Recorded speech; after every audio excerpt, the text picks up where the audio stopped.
Em maio desse ano, o Instituto Nacional de Seguro Social, o famoso INSS, começou a utilizar a inteligência artificial para analisar pedidos de benefícios, como aposentadorias, pensões e auxílios-doença. O robô, que a gente chama de inteligência artificial, que analisa se o cidadão tem ou não direito ao benefício solicitado, foi implementado após o fim do contrato temporário de servidores que faziam essas análises. Do início do uso da tecnologia até o momento, houve uma redução na fila de pedidos de aposentadorias, por exemplo, aposentadoria por tempo de contribuição e por idade. Por exemplo, houve sim. Entre maio e agosto, a fila destes pedidos em análise caiu 25%. Passando de mais de 460 mil pessoas para cerca de 344 mil pessoas. Entretanto, especialistas apontam que muitas dessas solicitações estão sendo indeferidas pelo robô de forma indevida, o que vai gerar o quê? Um pedido de recurso. Abre aspas. O robô acaba indeferindo tudo porque os cadastros normalmente têm erros. Esse trabalho precisa ser feito por um servidor, por um ser humano. A máquina não está preparada para isso, afirma Diego Cheruli, vice-presidente do Instituto Brasileiro de Direito Previdenciário. Na outra ponta, a fila de pedidos de recurso, ou seja, quando o potencial beneficiário não concorda com o indeferimento e recorre, cresceu 32% entre maio e agosto. Então ela é realmente proporcional à queda do pedido inicial. Segundo dados do Conselho de Recursos da Previdência Social, a quantidade de recursos abertos e recursos em estoque passou de 607 mil em maio para mais de 800 mil no mês passado. Na prática, o indeferimento indevido só tira as pessoas de uma fila, mas coloca em outra. Abre aspas, na minha visão, esse robô causa uma falsa redução de fila, é uma falsa ajuda, porque diminui o número de processos em análise, mas aumenta o número de indeferimentos e acumula recurso, explica o advogado previdenciário Rodolfo Hammer. Tempo de espera, aqui que está o problema. E quem solicita um recurso, teve o benefício negado pelo robô, não concordou, solicita o recurso, pode ficar mais de 1 ano aguardando uma resposta.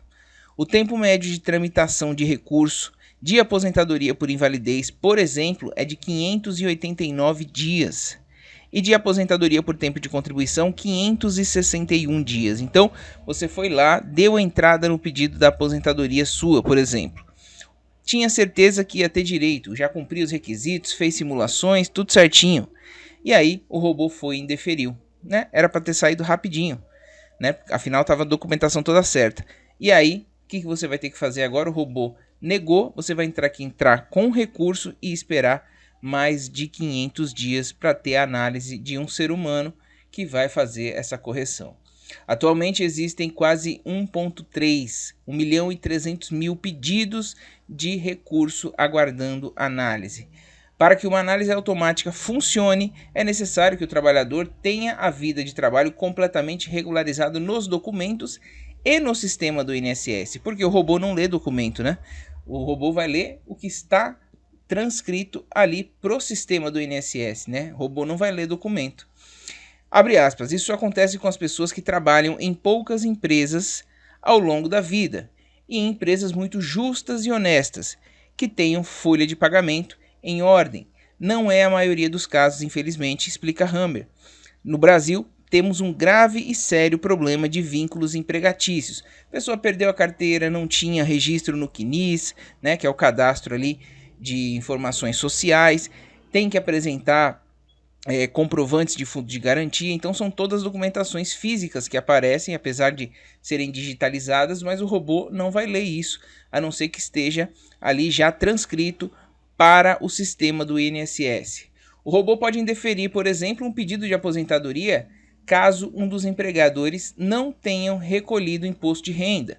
Se fosse um servidor, ele ia olhar a carteira de trabalho e ia fazer uma justificativa.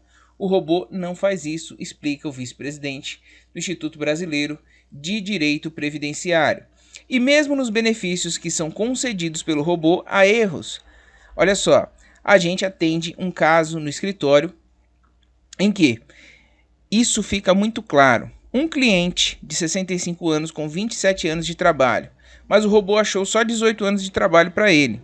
Então o sistema aposentou ele, mas está pagando um valor menor do que ele deveria receber, conta o advogado aqui em depoimento. Nesses casos é necessário entrar judicialmente pedindo uma revisão, e a fila da revisão é tão grande, tão demorada quanto a fila do recurso, ou seja, cai no mesmo lugar.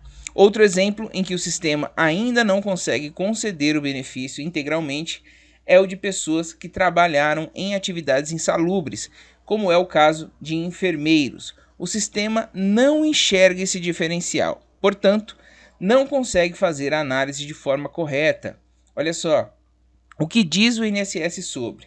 Em nota, o INSS informou que o processamento automático de benefícios está em constante evolução e que disponibilizou um passo a passo para que o cidadão possa fazer o pedido de maneira correta. O INSS também ressaltou que o percentual de benefícios concedidos e indeferidos segue a tendência histórica de 50% para cada grupo. Então, o INSS diz que não houve alteração, que mesmo com a análise humana, era exatamente este percentual. Sindicato diz que benefícios assistenciais são os mais afetados. Segundo o SINSP, Sindicato dos Trabalhadores do Seguro Social e Previdência Social do Estado de São Paulo, o uso do robô impacta as pessoas mais carentes, pois aumenta a negativa para os segurados que solicitam o BPC-Loas. Um dos requisitos básicos para ter o BPC está no CAD único, né? Cadastro Único do Governo do Brasil. Caso a pessoa não tenha o cadastro, o robô nega diretamente o benefício. Segundo a entidade, se a análise fosse feita por um servidor, por exemplo, o BPC não seria negado imediatamente, caso o funcionário público identificasse outros indícios de que o cidadão atende às regras de pobreza para ter a renda, mas não tem um nome no CAD único, ou solicitaria fazer esse CAD único, né? Nesse caso, seria dado o prazo de 30 dias para que a pessoa pudesse se inscrever no cadastro e levar o documento comprovando a condição, que seria a famosa exigência do INSS, o prazo para exigência. Pois é, pessoal, então fique de olho, eu peço que vocês compartilhem esse vídeo aí o máximo que puderem para ver que o INSS toma alguma medida para corrigir isso em lote, para tentar rever essa forma aí para que as pessoas não fiquem tão prejudicadas assim, ou que pelo menos pare de utilizar esse robô o quanto antes. A gente precisa dar ampla divulgação para isso, certo? Gostaram da notícia? Acho que não, né? Mesmo assim eu peço um joinha só pela notícia que a gente trouxe, ajuda muito a gente a espalhar esse conteúdo, certo? Ainda ficou com dúvida? Pode deixar aqui nos comentários que a gente vai responder para você que é inscrito no canal. E que você que não é inscrito ainda, inscreva-se agora, ative o sininho de notificação que a gente está aqui sempre para te ajudar. Muito obrigado pela audiência, um forte abraço e até o próximo INSS Sem Segredo.